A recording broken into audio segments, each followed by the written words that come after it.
और चलिए अब बात करेंगे उस बयान की जिसे लेकर चर्चाएं तेज हो गई हैं। बीजेपी सांसद प्रज्ञा ठाकुर ने एक भड़काऊ बयान दिया है। कहा है घर पर चाकू तेज रखो, पता नहीं क्या स्थिति पैदा हो जाए, तो घर पर चाकू तेज रखने की हिदायत दी है।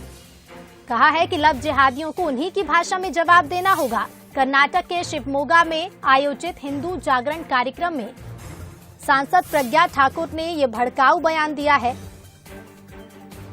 तो कार्यक्रम में सांसद प्रज्ञा ठाकुर ने कहा कि उन्होंने चाकू से हमारे हर्षा को गोदा, हमारे हिंदू वीरों कार्यकर्ताओं को गोदा है। करने वालों को लव जिहाद जैसा उत्तर दो। अपनी लड़कियों को सुरक्षित रखो, अपनी लड़कियों को संस्कारित करो, अपने घर में हथियार रखो। कुछ नहीं तो सब्जी काटने वाला चाकू जरा तेज रखो। स्पष्ट बोल रही हूं कि हमारे घरों में भी सब्जी काटने के लिए हथियार तेज होना चाहिए। उन्होंने चाकू से हमारे हर्षा को गोदा था, उन्होंने चाकू से हमारे वीरों को, हिंदू वीरों को, बजरंग दल के कार्यकर्ता, भाजपा के कार्यकर्ता, युवा मोर्चा के कार्यकर्ताओं को गोदा है, काटा है। तो हम भी सब्जी काटने वाले चाकुओं को जरा तेज रख लें, पता नहीं कब कैसा मौका आए। तो जब हमारा सब्जी अच्छे से कटेगी तो निश्चित रूप से दुश्मनों के मुंह भी और सिर भी अच्छे से कटेंगे।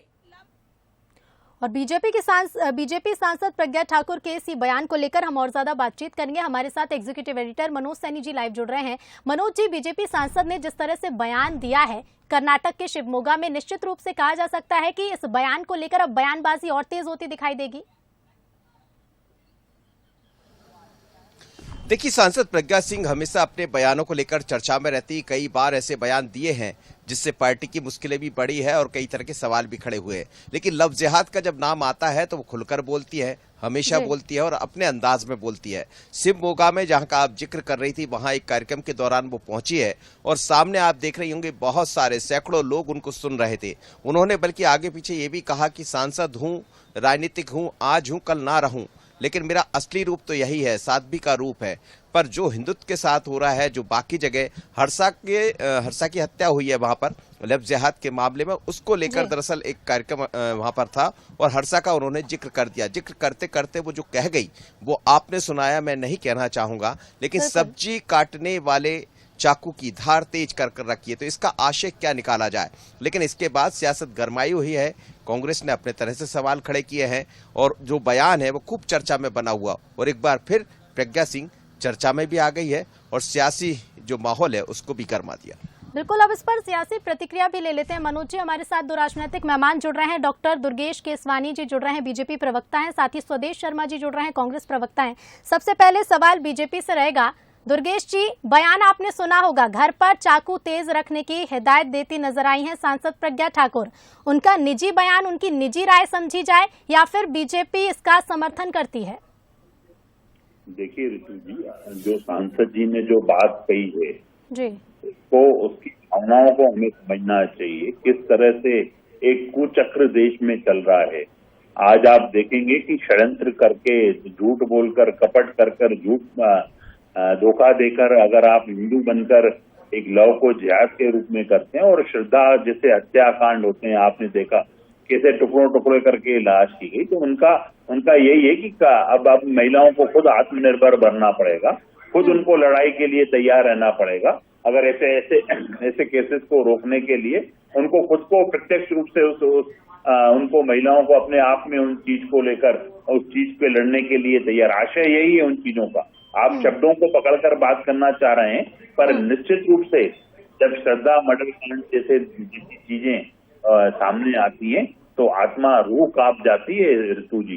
तो निश्चित रूप से साध्वी जी ने जो बयान दिया है, उनका आशय उस बात से यह है कि अब तो उनको तैयार रहना चाहिए, क्योंकि एक सोची समझी साजिश के तहत आप देखेंगे एक षड्यंत्र करके इस चीज को देश में किया जा रहा है। और जो धर्मांतरण सरकार ने अपनी तरफ से पूरे कानून बनाए हैं, सख्त कानून बनाए, कठोर कानून बनाए, और अगर कोई भी इस तरह के चक्र रचता है, करता है, तो उसके लिए जेल की सख्ती चाहिए। ठीक है दुर्गेश जी, लेकिन इसे लेकर अब कांग्रेस क्या सोच रही है वो भी जानना जरूरी है। स्वदेश जी, बयान सुना होगा आपने, जिस तरह से बयान दिया है एक जनप्रतिनिधि का, ये बयान देना कि घर पर चाकू तेज रखो, आप इस बयान को किस तरह से देखते हैं?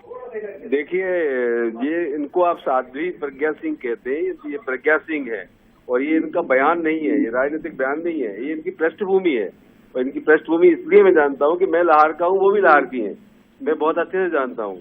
तो ये प्रज्ञा सिंह कहिए इनको, ठाकुर प्रज्ञा सिंह, और ये इस तरह के बयान नहीं, इनका कृत्य भी ऐसा ही है। अगर आप पूर्व में जाएंगे तो अभी वो मालेगांव बम विस्फोट के मामले में अभी ये इनको क्लीन चिट नहीं मिल रही है, ये बेल पर है, विचाराधीन है इनका प्रकरण। तो ये इस तरह का माहौल ये बना रही हैं और ये माहौल नहीं बना रही है, ये लोगों में नफरत फैलाने का काम कर रही हैं। और हम ये समझते हैं, विद्वान लोग भी, तो लोगों का ये मानना है कि माननीय प्रधानमंत्री जी, दुर्गेश जी, मैं आऊंगी आपके पास जी। हमें तो ये लग रहा है कि माननीय गृह मंत्री और प्रधानमंत्री जब ये बोल चुके हैं कि हम इन्हें दिल से माफ नहीं कर पाएंगे, फिर भी इस तरह के बयान दे रही हैं, तो निश्चित रूप से इनसे कौन कहलवा रहा है बड़ा जांच का विषय है। इनके खिलाफ तो कुछ न कुछ कार्रवाई होनी चाहिए। ठीक है, कांग्रेस कार्रवाई की मांग कर रही है। दुर्गेश जी, आप क्या कहेंगे?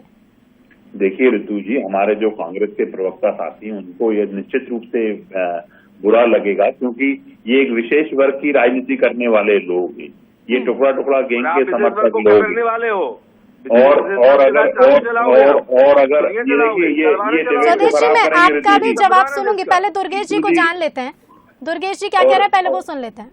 और जो ये बेल पर होने की बात कर रहे हैं, तो इनके तो पूरे राष्ट्रीय नेतृत्व ही बेल पर चल रहा है। क्या उससे वो आरोपी क्या या हमारी प्रज्ञा जी आरोपी जब तक सिद्ध नहीं होंगे तब तक वो नहीं होती है।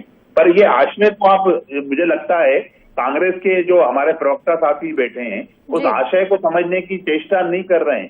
क्या वो चाह रहे हैं कि सत्ता जैसे कांड देश में दोहराए जाए, वो होते रहे? उन्होंने तो स्पष्ट रूप से अपनी एक मन का एक जो पीड़ा है उसको बयां करने का काम किया है।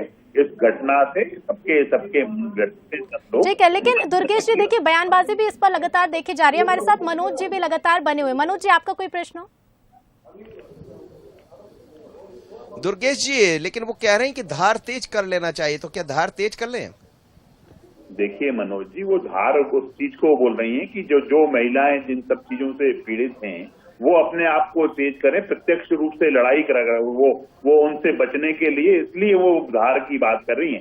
आप वो उस धार पे मत जाइए। ये धार जो है मन की व्यथा है, उस व्यथा से मनोज जी वो धार निकल के जो शब्द हैं वो शब्द थोड़े से तीखे हैं, पर जो भावनाएं हैं उस मुझे लगता है कि उन भावनाओं को समझने की जरूरत है। सब्जी काटने वाला चाकू जी,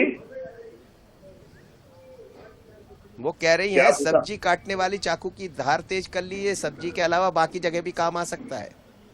देखिए, आत्मनिर्भरता के लिए उन्होंने उस चीजों को बात की है, पर मुझे लगता है कि वो उन सब चीजों के लिए सख्त से सख्त कानून हमारे मध्य प्रदेश में बना है, देश में बना है। और मध्य प्रदेश में तो वैसे भी कानून का राज है, मुख्यमंत्री शिवराज सिंह चौहान जी हैं, गृह मंत्री डॉक्टर नरोत्तम मिश्रा जी हैं, तो कानूनन वो सब काम करेंगे। पर जो पीड़ित महिलाएं हैं, इसको जो एक कुचक्र में फंसी हुई हैं, उनको उन्होंने उस चीज को कहा है कि प्रत्यक्ष रूप से वो तैयार रहें, वो अब उनको मुकाबला खुद करना है। जी बिल्कुल। स्वदेश जी, क्या कहना चाहेंगे? सुना आपने, वो आशय बता रहे हैं कि किस आशय को लेकर कहा गया है, कानून की बात कर रहे हैं, पुरानी घटनाओं की बात कर रहे हैं। देखिए, ये जो हिंसा भड़काने जैसे ये भाषण दे रही है, बयान दे रही है, इनके खिलाफ निश्चित रूप से अगर प्रदेश में या देश में कानून का राज है तो उनके खिलाफ कार्रवाई होनी चाहिए। क्योंकि इस तरह के बयान सुनने के बाद ये देश की सबसे बड़ी संस्था जिसको लोकसभा कहते हैं उसकी सदस्य हैं, मध्य प्रदेश की राजधानी से सांसद हैं, सांसद के मुंह से इस तरह के बयान निकलना, इसका अर्थ क्या होता है? ये होता है नफरत फैलाना और जंग करवाना, आपसी भाईचारे को तोड़ना। इनके खिलाफ जरूर राष्ट्रद्रोह और इस तरह के षड्यंत्र को फैलाए जाने का या षड्यंत्रकारी होने का जरूर इनको इस बात को प्रमाण माना जाए उनके बयान को, और इनके खिलाफ कार्रवाई होनी चाहिए सख्त से सख्त, ताकि आगे कोई तो कांग्रेस क्या कह रही है कि कार्रवाई होनी चाहिए, बीजेपी उसका आशय स्पष्ट करती नजर आ रही है। फिलहाल आप दोनों का ही बहुत बहुत शुक्रिया हमसे जुड़ने के लिए। मनोज जी हमारे साथ जुड़े थे। मनोज जी, आपका भी शुक्रिया इस खबर पर तमाम बातचीत के लिए। तो घर पर चाकू तेज रखने की हिदायत तो दे दी है सांसद प्रज्ञा ने, लेकिन इस पर अब सियासत भी गर्माती हुई दिखाई दे रही है।